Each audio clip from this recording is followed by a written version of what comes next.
Maridhiano ya kitaifa katika nchi ni jambo la muhimu sana, kwa sababu kama kikao cha maridhiano kitafanyika katika mazingira ya haki, kunaweza kupelekea kukomeshwa kwa mauaji katika nchi, kunaweza kupelekea kukomeshwa kwa kura bandia wakati wa uchaguzi, na kinaweza kupelekea kukomesha ubambikizaji wa kesi mahakamani. Ili maridhiano ya kitaifa yawe na tija, kikao cha maridhiano kinatakiwa kiwe na ajenda 3 muhimu zinatakiwa kuwemo. Ajenda ya kwanza ni watu kukiri makosa yao na kupeana msamaha, kwa sababu wananchi kama tutawasamehe watawala waliotawala nchi kupitia katiba ya Nyerere, kuna uwezekano mkubwa wa kupata katiba mpya bila gharama za kupoteza maisha. Nijuavyo mimi, watawala wanakuwa wagumu kuruhusu kupatikana katiba mpya kwa sababu ya hofu ya baadaye kuja kushtakiwa kwa makosa waliyofanya wakiwa madarakani iwapo katiba mpya itapatikana. Na wanajua wazi katiba mpya ikipatikana hawatarudi madarakani, kwa hiyo itakuwa rahisi kwao kushtakiwa. Hofu hiyo ndio iliyosababisha wang'ang'ania madarakani kwa kutumia kura bandia zinazolindwa na mitutu ya bunduki.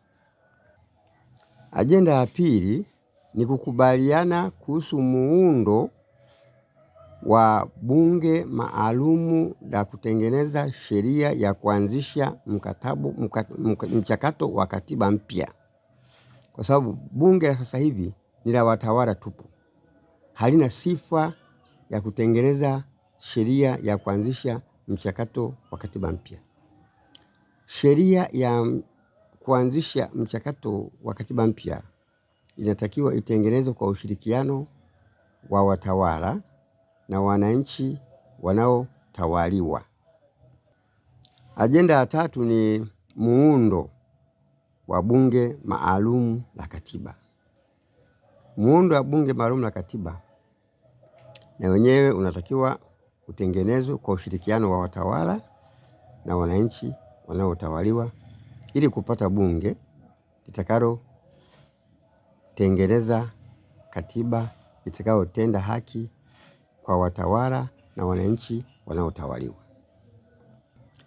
Nijuavyo mimi, machafuko ya kisiasa katika nchi husababishwa na ubinafsi pamoja na ubaguzi wa itikadi za kisiasa katika kutengeneza katiba ya nchi, jambo ambalo husababisha kuwepo bomu la kisiasa katika nchi.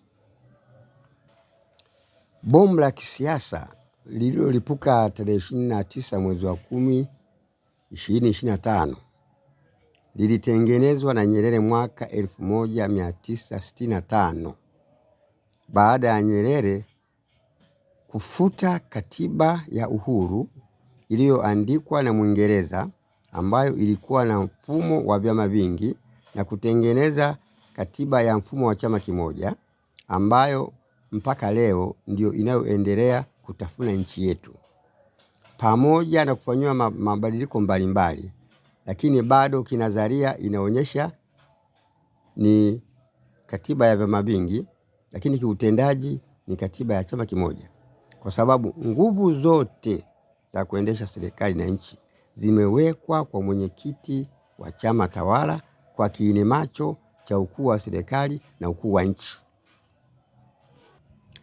jambo ambalo linasababisha watawala kujimilikisha rasilimali za nchi na uendeshaji wa serikali.